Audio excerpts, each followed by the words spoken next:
साहब, ये जो अफ़गान महाजरीन के हवाले से बात की जाती है, 2023 अक्टूबर में पॉलिसी आती है कि 30 लाख महाजरीन की तादाद है और अब बताया गया कि उसमें से तकरीबन जिस तरह से कहा जा रहा है कि 7 लाख के करीब लौट गए, बाकियों के लिए 31 मार्च की डेडलाइन दे दी।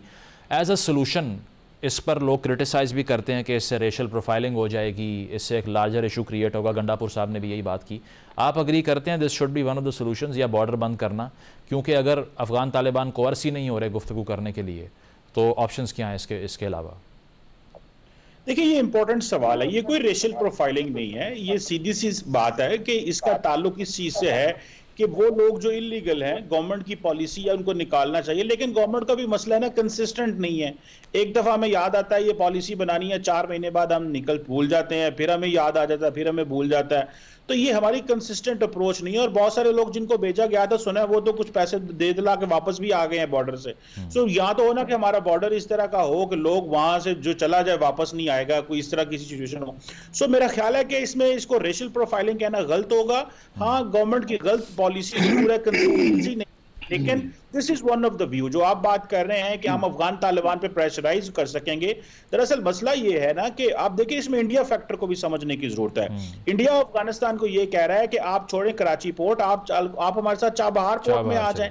अब पाकिस्तान का प्रॉब्लम ये है कि अगर हम अफगानिस्तान के साथ कारोबार बंद करते हैं तो हमने इंडिया के साथ तो पहले ही बंद है, तो ये जो कारोबार बंद होगा हमारे लोग उससे मुतासर होंगे। इकोनॉमी पहले ही सुकड़ी हुई है, तो ये बेशक इनफॉर्मल ट्रेड है, ये ब्लैक इकोनॉमी होती है, ग्रे इकोनॉमी है, एटलीस्ट पहिया तो चल रहा है। तो पाकिस्तान को ये भी मसला है कि इसको बंद भी नहीं कर सकते। अगर ड्राइव शुरू करते हैं अफगान तालिबान, इसकी परवाह ही नहीं करते। सो ये अफगानिस्तान वाला जो मसला है, और फिर डोमेस्टिक कंसेंसस कोई नहीं है हमारे। देखे ना, अली अमीन गंडापुर साहब एक और बात कर रहे हैं, फेडरल गवर्नमेंट कुछ और बात कर रही है। पॉलिटिकल हमारे कंसेंसस ना होने की वजह से हमारी अप्रोच बिल्कुल डिफरेंट है अफगान तालिबान के हवाले से। बिल्कुल। चीमा साहब, इसके अलावा जो राइजिंग ट्रेंड है अभी BLA और BLF के टेररिज्म का, उसमें भी खासे 300 के करीब हमले हुए हैं एक साल में। शॉर्टली उसके लिए सलूशन क्या है? उसको इंगेज ही करना पड़ेगा मिलिटरीली, या कोई अल्टरनेटिव भी है?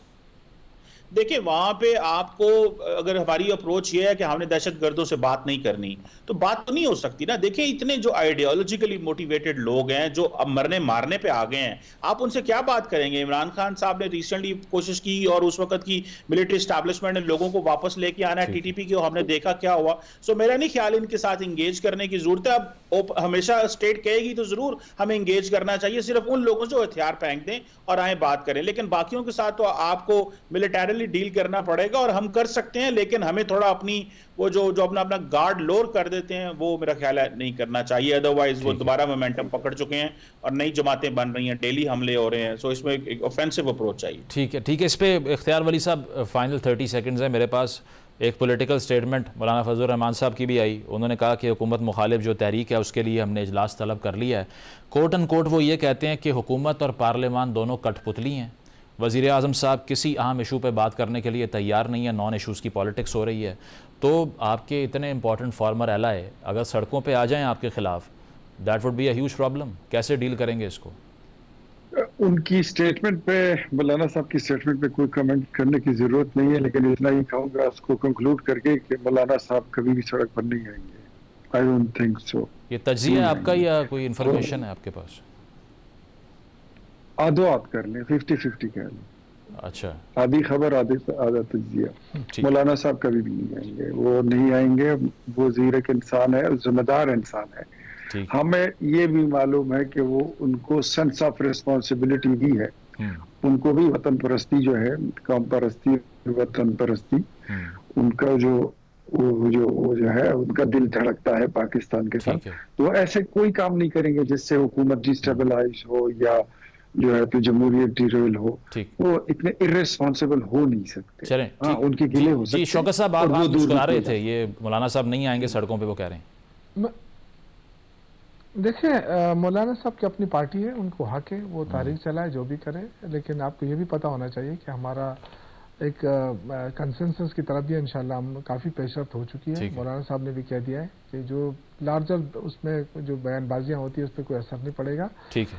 और ये कोई उसकी गारंटी नहीं दे सकता है कि आप सड़कों पे नहीं निकलेगा। भाई क्यों नहीं निकलेगा? क्या हमारे मुल्क लाजिमी है कि इख्तिदार लाजिमी है? चलें ठीक है, वक्त खत्म हो गया। चाहते हैं, मुल्क बचाना चाहते हैं। सही वक्त खत्म हो गया। बहुत बहुत शुक्रिया। शौकत यूसुफजई साहब, इख्तियार वली साहब, कमर चीमा साहब मौजूद थे। एक ब्रेक शामिल करते हैं, ब्रेक के बाद वापस आएंगे। Stay with us.